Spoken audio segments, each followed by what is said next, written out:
Armed raiders have carried out the biggest robbery But it's fallen in British prey history. to a gang that police have described as callous and who planned a military-style operation. It becomes a game of cat and mouse, where each side is looking to be one step ahead of the other. More than £40 million worth Straight of out gems. of a film script, armed police have foiled what would have been the biggest robbery anywhere in the world. Some criminals dedicate their lives to outsmarting the police, risking it all in the pursuit of other people's money. The creed of the armed robbery is normally spend it fast, because if you get nicked, they'll only take it back. Whether through meticulous planning, brazen audacity, or sheer brute force. The gang behind the raid were armed and dangerous. They planned an armed robbery, almost like perhaps the police would plan a policing operation. Gang members disguised as police officers in what We appeared to thought, be an well, unmarked police that's a bit vehicle. mission impossible. So stealing 53 million quid. Guided by some of the country's leading detectives and criminal psychologists, as well as the unique insight of an ex-armed robber, we examine how investigators stay one step ahead of some of the most professional criminals.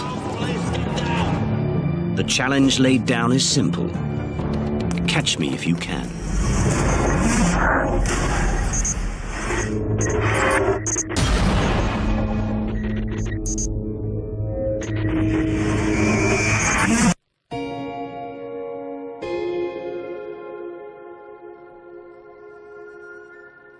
Armed robbers are among the most dangerous and volatile of criminals. And few understand the risks they pose better than those tasked with bringing them to justice. History is littered with instances where there have been firefights because armed robbers had loaded firearms and, when compromised, used them.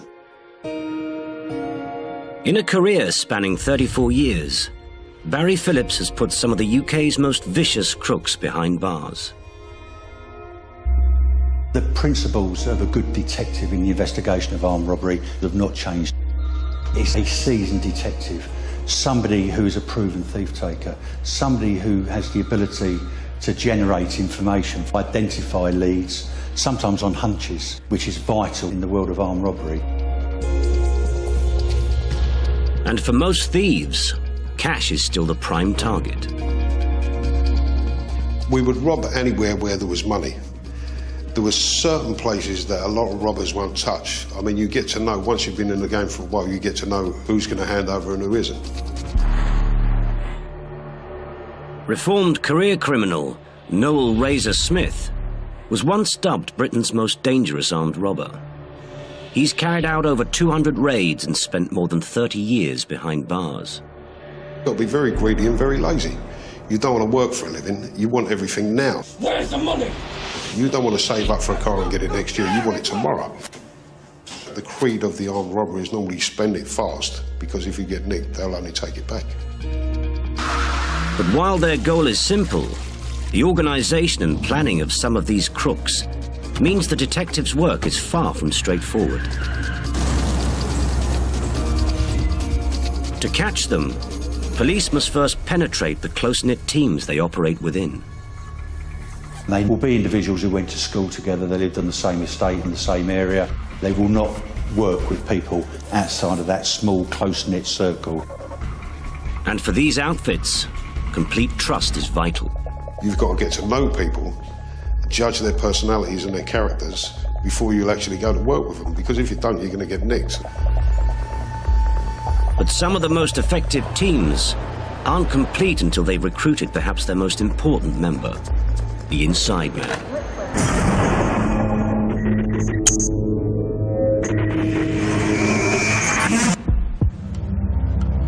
The inside man allows a gang access to the inner workings of their target and can expose vital weaknesses.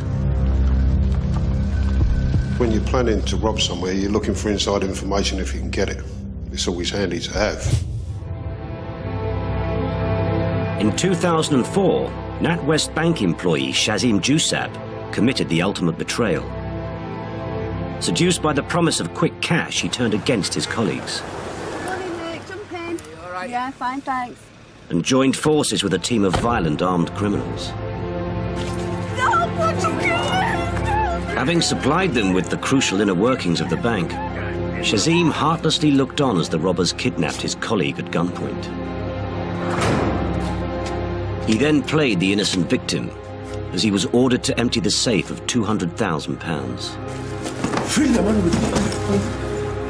Shazim had acted his part convincingly, earning himself a share of the stolen cash, and at first no one suspected a thing. Until detectives identified two of the armed robbers as Shazim's relatives, and his story began to unravel. Under police questioning, he quickly admitted his role in the robbery, but now he tried to pin all the blame on his own brother-in-law. He was the one who started the discussion. He said, I want to rob NatWest Bank Russia. He came to a point when I said to him, there is no way I'm going to let you rob the bank. He stopped, he told me, listen, you have it my way or the highway. But this time, no one was fooled by Shazim's performance, and he was duly sentenced to 12 years for his role as the inside man. But it's not just the villains who rely on inside information. In any robbery gang, there will always be a weak link. The bigger the team, the more weaker links there will be.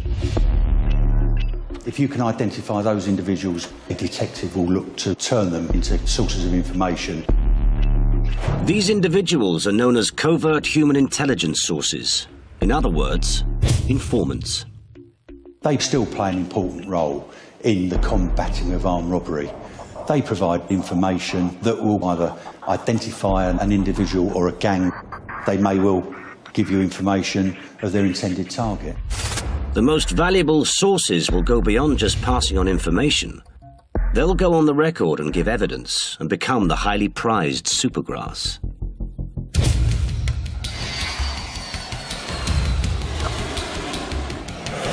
In 2002, there was a serious epidemic of armed criminality in and around Heathrow Airport. Robberies at warehouses and lorry hijackings were being committed by around 300 criminals that lived in the area. To catch the ringleaders, Scotland Yard's elite flying squad needed information. The first big breakthrough was when a baggage handler was arrested and came forward as a supergrass. Well, the guys you need to be looking for, they all live in the Stanwell area, so they know the airport like the back of their hand. It's all very well. What we need is names. The key name that came through was a man by the name of John Beach. John Beach is the guy you need to be looking for. Beach worked as a van driver near Heathrow, and he was immediately put under surveillance. With this lead, the police quickly began to infiltrate Beach's criminal network, and soon discovered they were working up another job. We realised that they were planning something, but we just could not identify the premises, and we needed to establish exactly where it was going to be.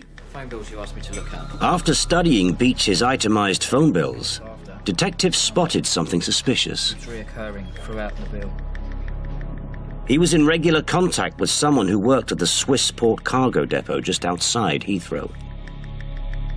We then discovered that there were regular, highly valuable consignments going into the Swissport depot, like large amounts of cash and also gold. The team concluded that Beach's Swissport contact might be helping the gang to set up the raid. The flying squad started planning an ambush to catch them red-handed. Delivery comes through here, through the main gates. Their tactics needed to be perfect. Just inside. If Beach's inside man got wind of the investigation, the entire police operation would be compromised. But they were still missing details on when it would happen. 5 days. Then the team made a vital discovery. But this is the most interesting bit. The depot was due to receive an enormous delivery of cash and gold the following Monday, worth around £80 million. I've got this little job coming up. You interested? If the gang was successful, it would be the biggest robbery the country had ever seen.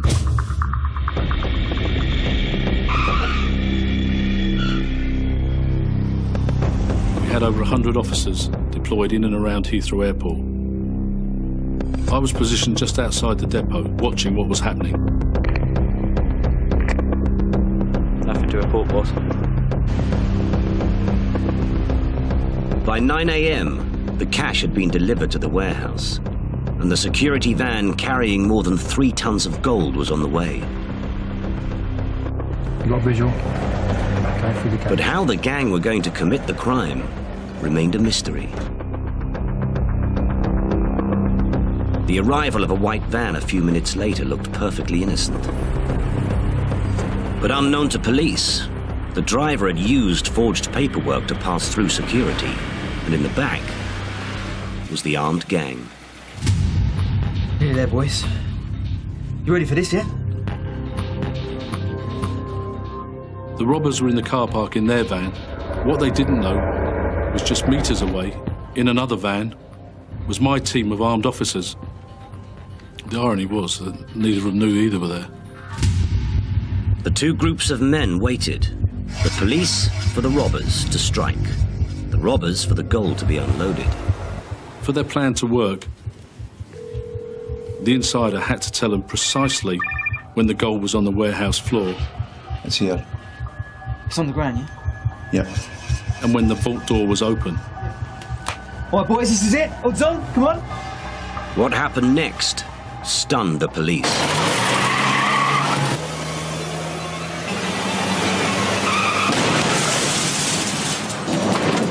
Immediately, the robbers got out from the back of the van. Some of them went straight for the gold and started to load it onto the van. Come on! Others went into the vault area where they threatened the custodian to get his keys to get to the cash. Where the cash bag? Open the door! Do it now! You're wasting my time! I realised that this was it. Attack, attack, attack! Go, go, go! We immediately deployed the firearms officers.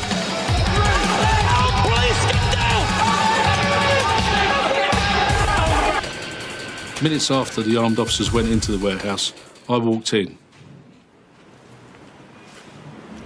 Job well done. It was a moment of elation. We knew that these men were going to go away for a long time once convicted. Hello?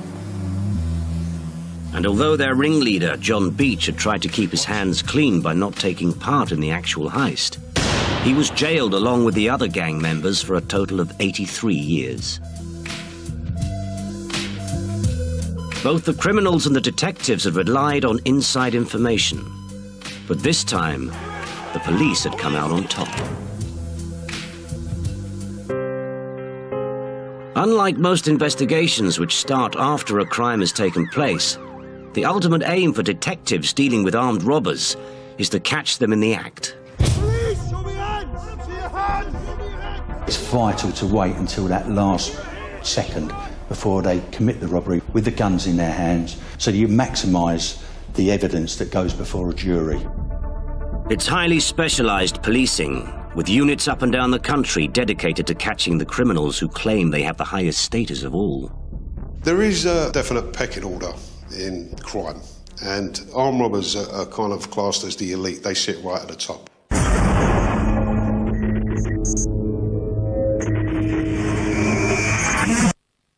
You've got a whole special squad of police who are just there to catch armed robbers, so that makes you feel special straight away, because you're not going to be caught by a run-of-the-mill plod. You're going to have a specialist squad after you because of what you've done. From the great train robbery to the Brink's Matt Gold bullion heist, generations have grown up with audacious raids that have set these criminals apart. Armed robbery really catches people's imagination. At its most elite, at its most sophisticated. It defies everyday life. Professor Dick Hobbs has studied organised crime in the UK for nearly 30 years. As a leading expert in armed robbery, he is well aware of the myth it has created.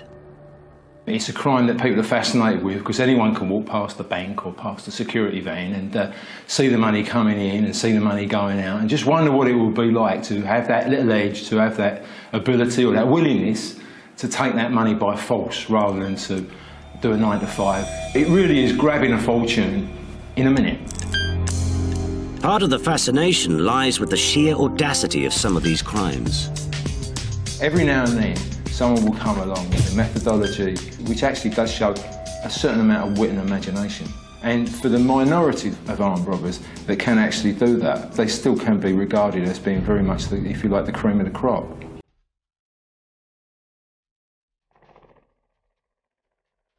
In a remarkable 2009 raid, a sophisticated armed gang stole a helicopter and landed it on the roof of a cash depot in the Swedish capital, Stockholm.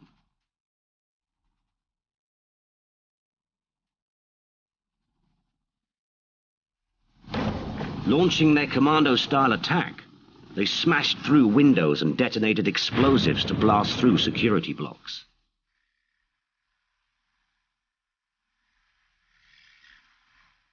They seized 39 million Swedish krona, just under £4 million, in little more than 20 minutes.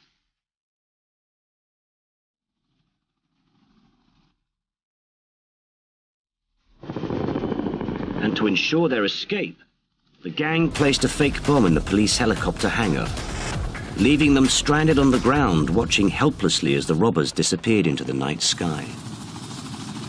The whole scene around armed robbery is a sort of self-perpetuating myth. It's come from maybe 60, 70 years of Hollywood films and television programmes that kind of glamorise armed robbers in the way that they don't glamorise other criminals. What it really boils down to is you're a thief with a gun. 24-year-old local man was The shop assistant feared for his life. The postmaster was taken to hospital with facial injuries after the raid. Behind any apparent glamour and fictional hype, one aspect of armed robbery goes largely forgotten: the victims. It's always said that armed robbery is a victimless crime, that all they're robbing is a commercial premises where the money can be regained through insurance companies. That couldn't be further from the truth. Once I actually sat down and thought about the things I've done, I was quite ashamed and embarrassed by it. And, you know, I didn't realise that people had been hurt. I classed myself as a sort of happy-go-lucky Robin Hood kind of figure, when really, in reality, I was just a scumbag criminal frightening the life out of people in order to nick a few quid because I was too lazy to work. And the most brutal of these criminals will go to any lengths for even the smallest amounts of cash. A policewoman is shot dead responding to an armed robbery in Bradford city centre. Police named the dead officer as Sharon Beshanivsky, a mother to 5 children. The generation that have grown up now, their heroes are Colombian drug barons and American street gangs where violence is the thing, not the actual getting of money. It's all about getting power, and to do that you have to be more violent and vicious than the next man. Life has become cheap. I know it's a cliche, but it has. It's become cheap. As the stakes are raised, it's not just the police who are fighting back against these armed villains.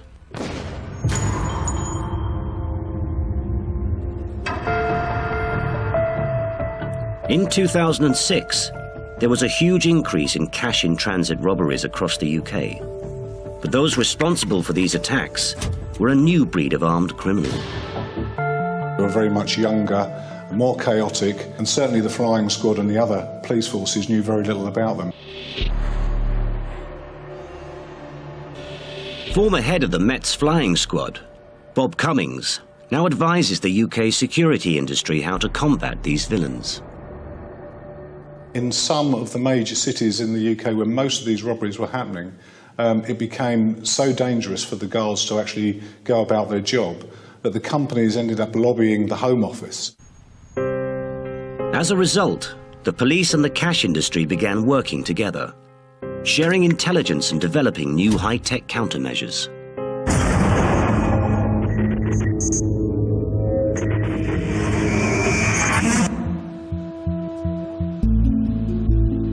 If a cash box is stolen, the box is activated, notes are covered in either a dye or a coloured smoke which stains the note. In laboratories across the UK, forensic dyes and sprays are now microscopically encoded with a unique DNA barcode. This has made a big difference because what the police are able to do now is to actually pin that money down to where it was stolen.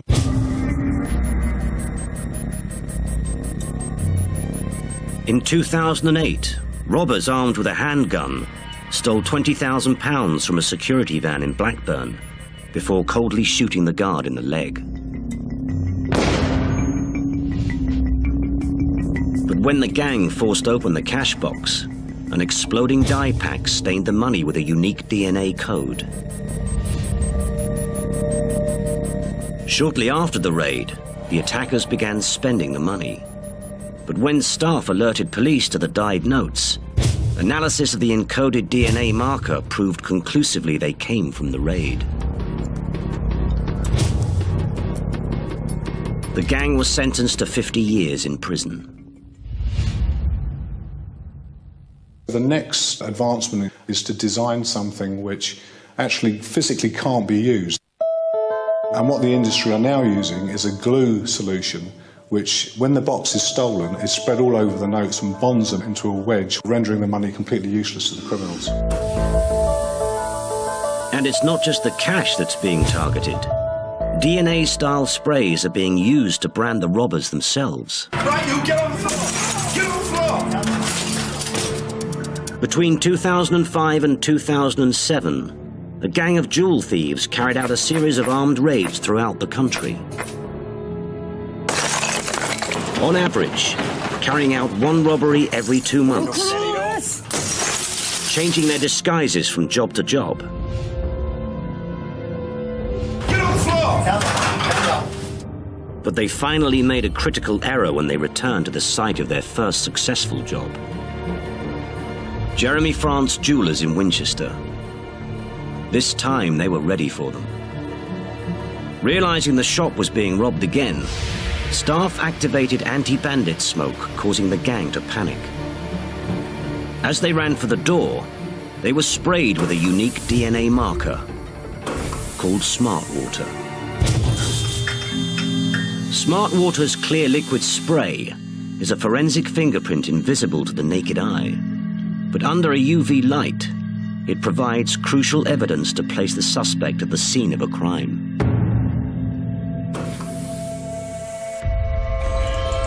Step forward! The police had identified their suspects, but needed proof. When they raided their homes, they discovered 53 items of the stolen jewelry. Inside an airing cupboard, they found 2 handguns. And on one of them was the unique Smart Water spray that could have only come from Jeremy France Jewellers. There was no hiding the jewel thieves' guilt. Criminals being what they are, as soon as they see that one specific type of the offence has been designed out, they'll move to somewhere else. And this is always a challenge for the industry to remain one step ahead. These microscopic markers may have put the criminals firmly on the back foot. But ever the innovators, some hone in on even more specialist targets. Monks, the Scream is stolen at gunpoint from an Oslo museum. A group of armed robbers take off with 2 extremely rare Fabergé eggs. From priceless artwork to rare diamonds, the enormous variety of valuables can be a lucrative market. And criminals don't always necessarily think big.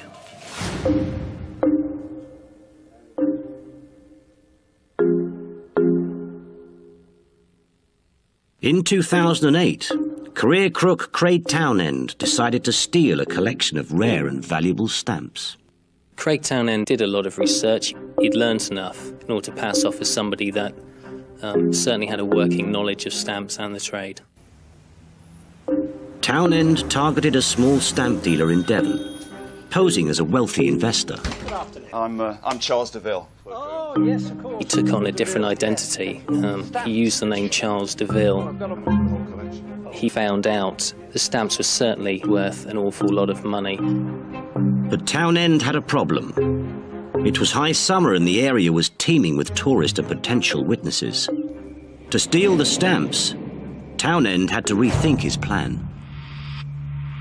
At that time, he made a decision that if he was going to get hold of the stamps, that he'd have to trace the businessman back to his home address.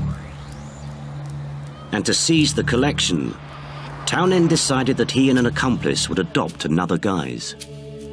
We had a report in that 2 males had gone to an address, that they'd purported to be police officers, that they brandished handguns. and try to give the impression to the homeowner that they were police officers carrying out a raid.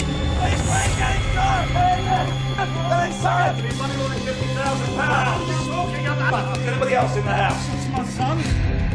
Whilst he was being restrained, the firearm that the assailant was holding was actually discharged.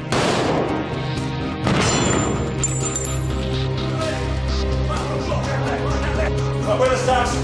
They're in my briefcase over there. Then the raiders donned another costume, this time masks, before making off with the dealer's collection, in all worth around £400,000. Townend thought he'd got away with it, but he still needed to sell on the goods, and targeting stamps had been his first mistake. Stamps can have very high value, so they are quite an obvious target, but actually the trade is really quite a tight-knit community, so it's actually far more difficult to pass them off than you might think. But 200 miles away from the scene of the crime, Townend had reinvented himself into yet another fictional character, this time to try and sell on the stolen stamps. I'm from Stamps of Mayfair, just on Regent Street. He named himself the Laird of Glencairn and had gone to some effort in order to convince people he was a high-level, legitimate businessman. But Townend didn't realise how identifiable the stamps would be. Colour, margins, postmarks, all of these things combine in an individual stamp to give it a fingerprint. But despite this, he did manage to secure a £10,000 sale. But immediately he made another foolish mistake. What name do you want it made out to, sir? Craig Townend. Craig Townend. When the dealer discovered the stamps were stolen, he reported the name to police, and it emerged that he had tried something similar before. 10 years earlier, Townend and an accomplice raided the York City Art Gallery and stole £1.3 million worth of fine art. He was caught red-handed as he posed as an art dealer trying to sell on the stolen works, and sentenced to 15 years.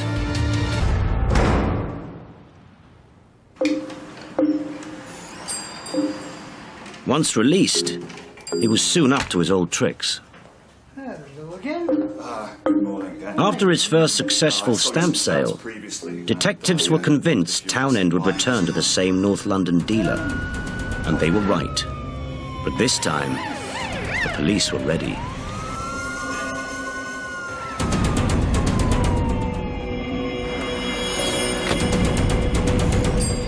Craig Townend, you're under arrest, you do say, on suspicion of armed robbery. His attempts to try and find a buyer, despite his fantastical disguises, meant his plan was doomed from the start. Craig Townend was sentenced to life behind bars.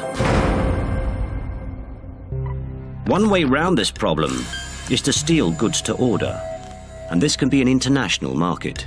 A member of an Eastern European gang who were dubbed the Pink Panther Gang. It was just one of several high-profile heists carried out by the gang across the world. The infamous Pink Panther Gang specialise in stealing to order.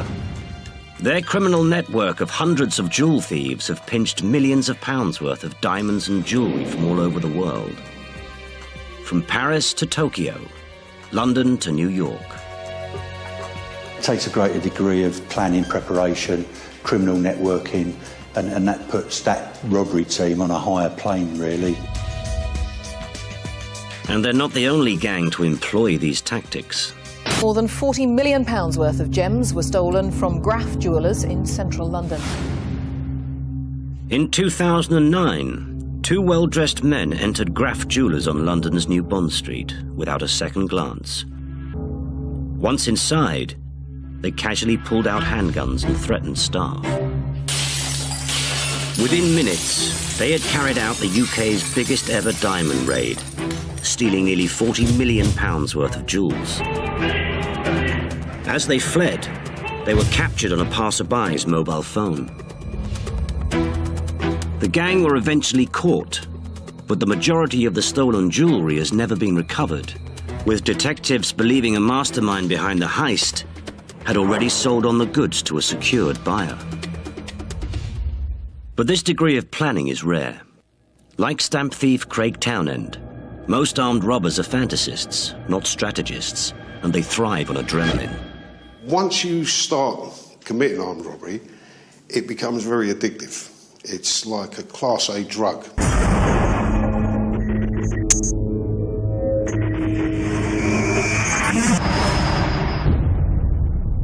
There's nothing better than walking into a place, being in there for 3 minutes and walking out with £30,000 in your pocket or in a bag. You know, it is a great feeling. And it's a power buzz. But the need for the thrill and excitement is fundamentally at odds with the idea of the professional thief. The bravado, the impulsivity are incompatible with the characteristics of meticulousness, of self-restraint and control that are required to be a criminal mastermind. Renowned criminal psychologist Donna Youngs has spent 15 years analysing the motives and methods that underpin violent offending. One psychological variety of armed robbery is what we call armed robbery as heroic quest.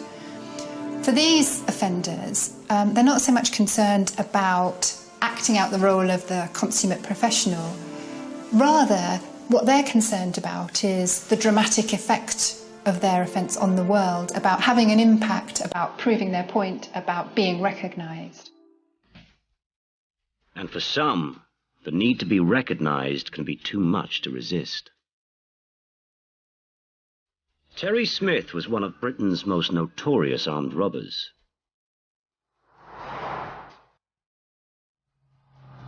And when he was broken out of a prison van in 1984, he became one of the country's most wanted men.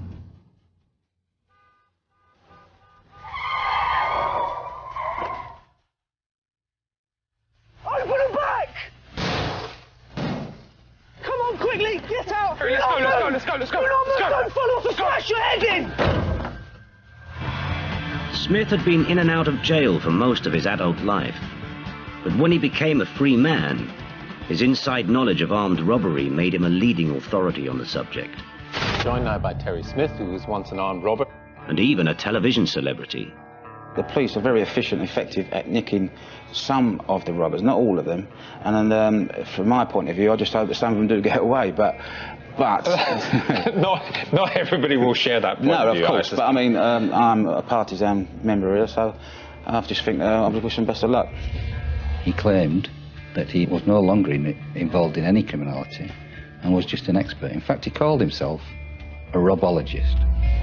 Terry Smith had made a great show of going straight. But in 2007, police started investigating a near-fatal armed robbery at Rayleigh Station in Essex, which bore all the hallmarks of one of his jobs. Police in Essex think that a man who was shot during an armed robbery... 2 men attacked a security van, delivering money to a cash machine. Give us the box! Give us the box! Stay! Pushing 50, Smith had been out of prison for 12 years. But when witnesses began describing one of the robbers as having a distinctive limp, a retired detective was instantly reminded of an armed robber he had come across in the 1980s.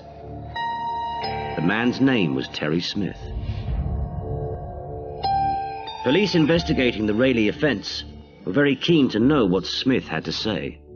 Mr. Smith, on the 25th of May, there was a serious incident at Rayleigh Station. Where were you that day? But even though Smith wasn't talking, they managed to find out everything they needed to know from the man himself. He'd actually written a number of books, one of which was called The Art of Armed Robbery. That book actually proved to be highly relevant and a great source of intelligence for us. And really, we have to thank Mr. Smith for writing such a book, because it's all about his modus operandi, told us about his family, his associates. In fact, he had photographs of his associates within the book. After more than a decade as a free man, Terry Smith was once again put under police surveillance. And when analysts studied the footage of Smith, Not only was his distinctive limp apparent, but so too was a unique side effect. Unable to bend his injured leg, Smith would get into a car head first. It matched exactly the strange gait of the man in CCTV footage of the crime scene. Detectives could now prove Terry Smith was indeed one of the robbers. He just couldn't stop committing armed robberies. He couldn't stop planning them. It was like a drug to him, there's no doubt about that. For Terry Smith, his addiction to robbery proved irresistible, and once again, he found himself behind bars. Terry Smith's TV appearances and the writing of his autobiography are really driven by the same underpinning psychological processes that drove his armed robbery behaviour. They're driven by the same need to demonstrate his prowess and his ability to demand attention. They are the functional equivalent of the dysfunctional armed robberies that actually he was continuing to commit at the same time. But for some criminals, the thrill is not in the act itself, but in honing their skills and outsmarting the police altogether. Learn from people who have already been caught, and you see what mistakes they made and try not to make them yourself. You've got to be aware of what the police are doing and what they're coming up with in order to combat you. And you've always got to try and be ahead of them. You've always got to try and outwit them. So how do detectives take down the ones who think they're untouchable? Londoner Danny Speed was the master tactician behind one of the most highly organised teams of criminals the flying squad had ever encountered. His planning and preparation for an armed robbery was way beyond what we'd seen before. Between 2007 and 2010, Speed orchestrated a series of violent raids across East Anglia and the southeast, netting nearly £500,000. He was so adept at planning and executing these raids, detectives dubbed him Mr. Meticulous. They were strategically aware criminals who planned an armed robbery almost like perhaps the police would plan a policing operation. So that's what's making it difficult. You're almost going up against someone who's using very similar tactics to you. For many in the criminal underworld, Speed was the man to turn to for advice. He became almost a consultant for armed robbers and a consultant for armed robbery. In January 2008, Speed planned his most brazen raid yet. The gang hit a nationwide building society in the quaint market town of Holt in Norfolk.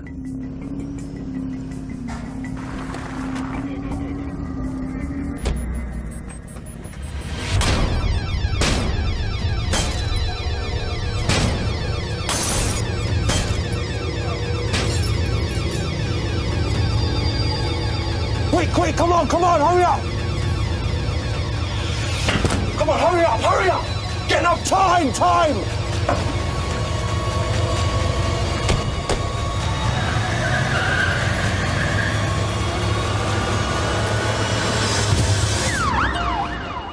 But this time, after stealing £80,000, instead of making their getaway, they had the nerve to check into the hotel down the road, where they could sit back and admire their work. I'll have a beer, please, mate. Make that two, please, mate. By now, I think he was enjoying rubbing the police's nose in it.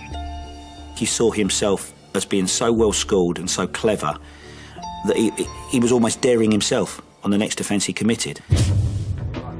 And for their next offence, the gang stole £47,000 while dressed in camouflage gear to blend in with American servicemen in Mildenhall, Suffolk, home to a US military airbase.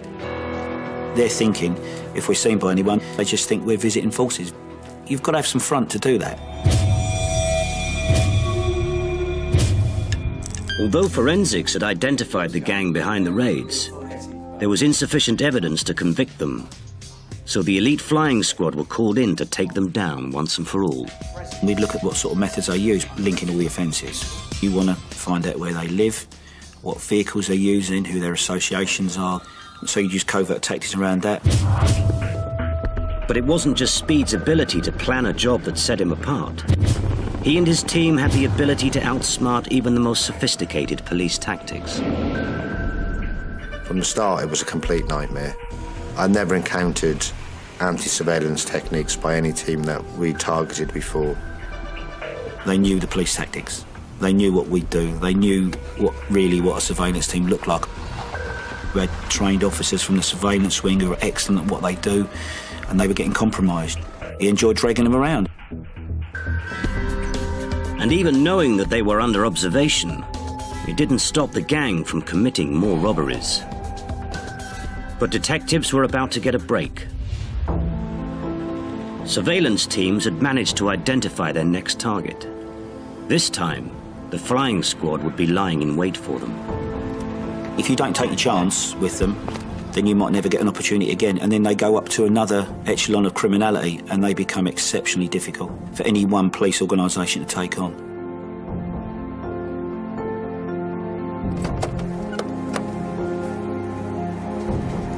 Suspects out of vehicle. All units stand by. Suddenly we get this horrible moment. What's your problem? What are you up to? Compromise. Hey, what do you want? Compromise. Realising he was being watched, Danny Speed had once again outsmarted the police operation. The flying squad had missed their chance. To get that close, to then lose it, was devastating. After such a close shave, the gang went to ground, and Speed left the country. But he still couldn't resist bragging to the authorities. Hey, your mates are on to me. Excuse me? Tell them to stop it, will you? They're rubbish at it. Thanks, sir. But it wasn't long before the gang were up and running again. They obviously need money because they're out robbing again. It's great news, because we're back in. But so far, all covert operations had failed. The flying squad were forced to rethink their tactics. We thought we'd have to go maybe one step further and think outside the box and think of what else we could do. So they decided to put a listening probe in Danny Speed's car. What's up? Listen, I've got some job coming up in the next couple of weeks, if you're interested. And immediately they got the breakthrough they needed. It's quite amazing that a guy of his calibre would just drop his guard. Now the flying squad were one step ahead. After an 18-month investigation, detectives were finally ready to take down Speed and his gang. But for once, Mr. Meticulous was running late. Speed had actually overslept, which is so ironic.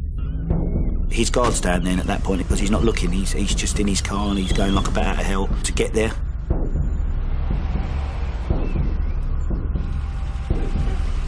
Positive ID on Speed.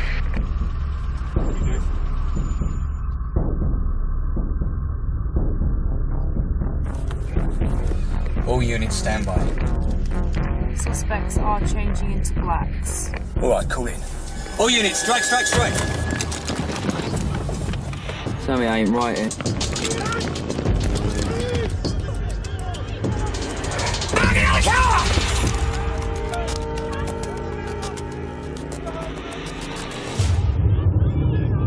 Danny Speed, the man who thought he was untouchable, had finally met his match.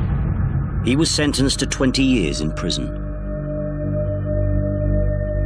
Weighing up the risk of, say, imprisonment or being captured is something that I think doesn't enter the mind of 90% of criminals. If you actually sat down and thought about what you were doing and what the result could be, and let's face it, you're looking at, in my case, you're looking at 20 years for armed robbery, you wouldn't go out and do it.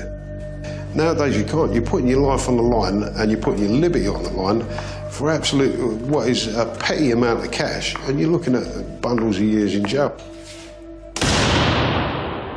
Tough policing, high prison sentences and advances in technology mean that for many armed robbers, the risks far outweigh the rewards. But there are some criminals still willing to risk it all for one massive payday.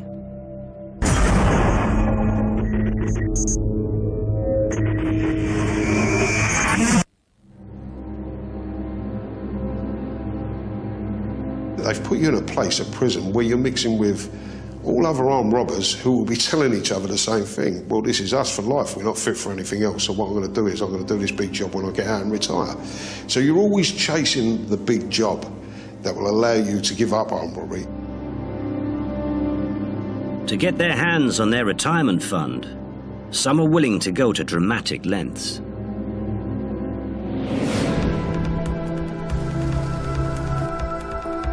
In 2000, in a scene straight out of a James Bond movie, thieves raided the Millennium Dome in London using a speedboat, smoke bombs and a JCB.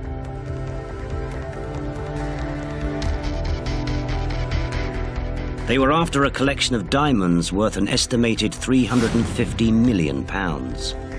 Amongst them was one of the largest and rarest diamonds in the world, the De Beers Millennium Star. But there was to be no Hollywood ending for these thieves. Armed police at the Dome in London have foiled what would have been the biggest robbery anywhere in the world. On a tip-off, the real diamonds had been substituted with fakes, and over 100 armed officers were lying in wait, ready to catch the criminals in the act.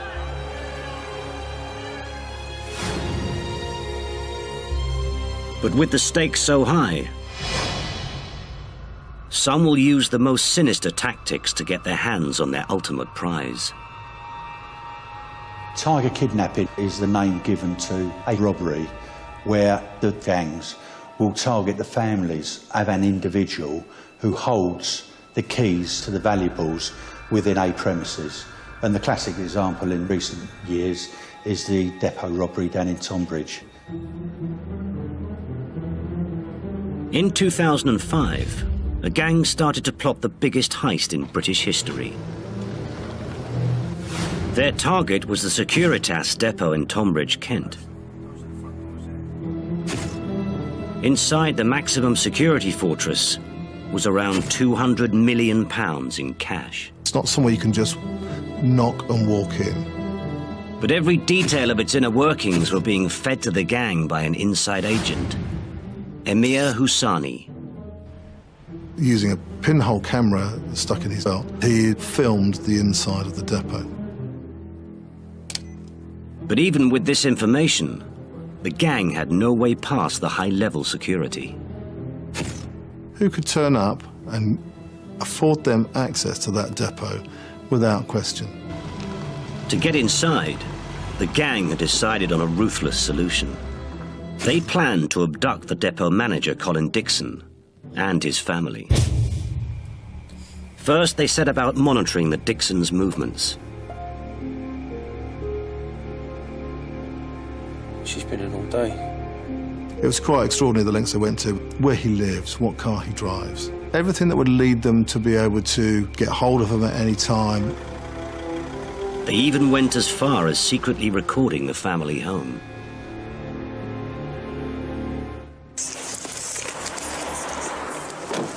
They had actually set up the camera, woven it into a handbag, to go and make an inquiry by knocking on the door with an excuse that they were looking for somebody else. When you consider that someone's looking at you and your family for the purpose of greed only, they're quite happy to kidnap and traumatize a family, a child. And that is beyond it. After 6 months of planning, and armed with every detail of the family's movements, the gang put their plan into operation. Disguised as policemen, they first kidnapped Colin Dixon. Would you mind stepping out of the vehicle, please? In the car, please. Right. Now, if you cooperate, nobody will get hurt. Do you understand? Having secured the depot manager, the gang turned their attentions to his wife and young child. Evening, Mrs. Dixon. Can I help you? It's your husband. He's been involved in a traffic accident. We're here to take you down to the hospital.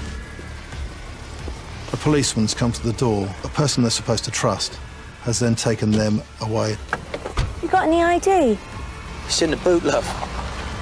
I've never heard of anything like it in my nearly 30 years as a police officer. Emily! Emily! At gunpoint, Lynn Dixon and her young child were driven to a remote farm where her husband was being held hostage.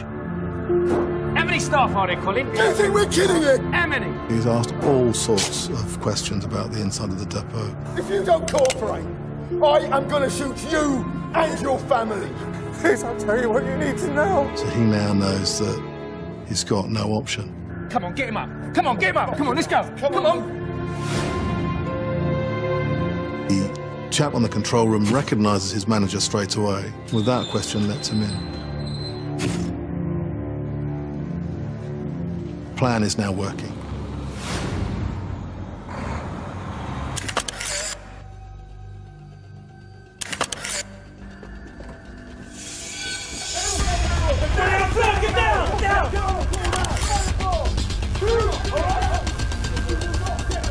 They mean business, no doubt.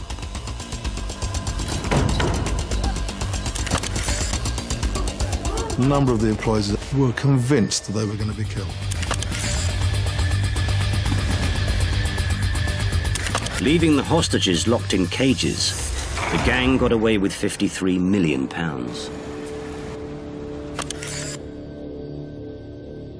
The terrifying ordeal of the family caught up in Britain's biggest ever robbery. We know for a fact that this is organised crime at its top level. Andy, what do you got? How much? This was unprecedented. We had never come across this before. We had to conduct forensic examinations. We had 14 witnesses who had been kidnapped in the depot, all of whom needed to be interviewed. But stealing £53 million is one thing. Getting away with it is another. Who would dare to pull off such an audacious crime? This must be an upper echelon robbery team. It must be, to organise this, to go to these great lengths, to steal so much money. But there was one thing about the kidnappings that puzzled detectives. They've shown their faces. They must have been disguised in some way. They must have been. What about prosthetic masks or disguises of that nature? Well, that's a bit mission impossible. So stealing 53 million quid. With forces up and down the country on high alert, it wasn't long before they had their first lead. Makeup artist Michelle Hogg. Who's she? Apparently she made up a few guys to look like policemen. Policemen? Yeah. Just leave it with me. And when her home was raided, detectives discovered in her wheelie bin an Aladdin's cave of prosthetics. That was an absolute bombshell for us. It was fantastic. Although Hogg admitted making up the men, she knew nothing of their identity or what they were planning. But the investigation was gathering pace. 2 vehicles involved in the heist were discovered burnt out. They were registered to local car dealer Stuart Royal. Then a van was recovered, which was linked to an employee of Royal, Lee Rusher. Inside was a ballistics vest, a submachine gun, and £1.3 million in cash. The cracks were appearing. These weren't your upper echelon armed robbers. They were a car dealer from Maidstone and one of his drivers. When police raided Lee Rusher's home, along with a whole host of evidence, they found a hand-drawn map of the depot and the surveillance footage of the Dixons' home. They're dreadful at covering the tracks and what they were going to do afterwards. Leaving a map of the inside of the depot in your home. You know, that is just unbelievable. Police started to round up the suspects. But who was the ringleader behind the operation? One name kept cropping up: Lee Murray. Lee Murray was a celebrity cage fighter, known very much in the southeast of London. We had the names of Paul Allen that came in, who was very much Lee Murray's right-hand man. Here, boys, listen. I've got this job coming on. Could be massive. We can link him to the Kent gang because he has trained in mixed martial arts with Lee Rusher. There's a definite link between these two. With the gang's litany of mistakes growing all the time, the most devastating evidence would come from Murray himself. In the weeks prior to the heist, Murray's Ferrari had been impounded after a road accident. Boss, you're not going to believe this. They found a mobile phone. You're going to want to hear what's on it. Probably take 4 of us, and with a van. Literally, it's going to be a matter of seconds, isn't it? He recorded a 5-minute slot with Lee Rushing, and they are clearly discussing planning for the robbery. But just days after the Securitas raid, Murray and Allen had fled to Morocco. With no extradition treaty with the UK, they thought they'd got away with it. They were living the life of luxury. What they didn't bargain on was that we would chase them, and we did. With the help of the Moroccan authorities, Paul Allen was sent back to the UK. The ruthless gang who had terrorised the Dixon family was sentenced to over 150 years behind bars. But by now, Murray had claimed Moroccan citizenship, making it impossible for him to be brought back. With his millions, he thought he was untouchable, but he was wrong. Murray was put on trial in Morocco, where he was found guilty and sentenced to 25 years in jail. They didn't realise that by stealing so much money, how much interest it would stir up in the public and how much the public would react to that. That's where they went wrong. They nicked too much.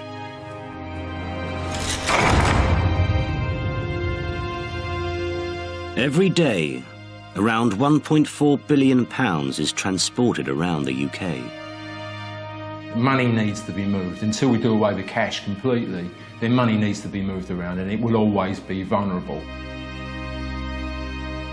And it's these vulnerabilities that armed robbers will continue to exploit.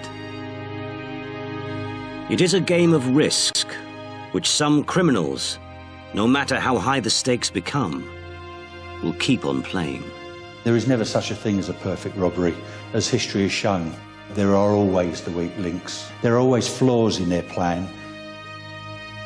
The trick is the police have got to control those individuals and be one step ahead.